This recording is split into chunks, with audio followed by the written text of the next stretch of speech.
ఓటేయండి గిఫ్ట్ పట్టండి సరికొత్త ఆఫర్లతో ఎలక్షన్ సీజన్ కళకళలాడుతోంది. పోలింగ్ శాతాన్ని పెంచేందుకు ఓ పక్క అధికారులు ప్రయత్నిస్తుంటే గిఫ్ట్ ఆఫర్లతో ప్రైవేట్ సంస్థలు ఓటర్లను ఉత్తేజపరుస్తున్నాయి.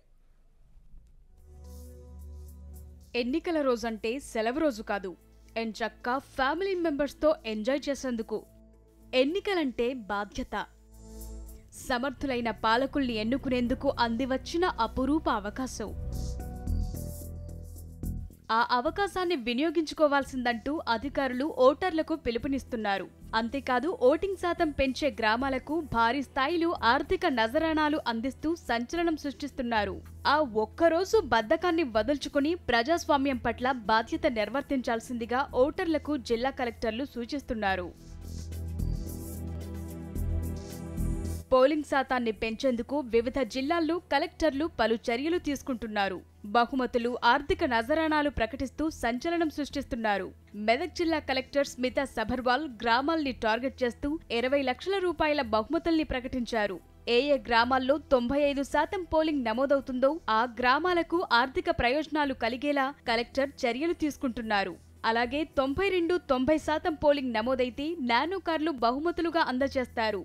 నెల్లూరు జిల్లా కలెక్టర్ అధిక పోలింగ్ నమోదైన గ్రామానికి పెద్ద మొత్తంలో బంగారం ఇచ్చేందుకు సన్నాహాలు చేస్తున్నారు.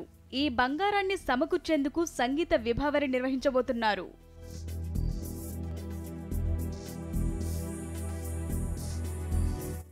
జిల్లా స్థాయిలో అధికారులు పోలింగ్ శాతాన్ని పెంచేందుకు చర్యలు తీసుకుంటుండగా ప్రైవేట్ సంస్థలు కూడా ఓటర్లకు ఆఫర్లిస్తూ ప్రోత్సహిస్తున్నాయి.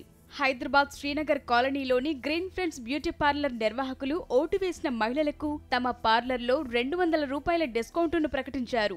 ఈ డిస్కౌంట్ కేవలం మహిళలకు మాత్రమే వర్తిస్తుందని తెలిపారు.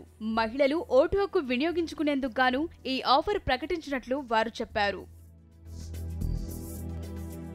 ఓటు హక్కు వినియోగించుకోవడం మనందరి బాధ్యత. ఆఫర్లతోనూ ఆర్థిక ప్రోత్సాహకాలతోనూ ఓటర్లను ప్రలోభపెట్టడం ఎంతవరకు న్యాయం?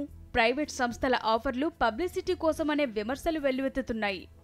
ఎలక్షన్లను సైతం ఆఫర్ల మాయాజాలం వెన్నాడుతోంది. ఈ ఆఫర్లు పోలింగ్ శాతాన్ని ఏ మేరకు పెంచుతాయో వేచి చూడాల్సిందే.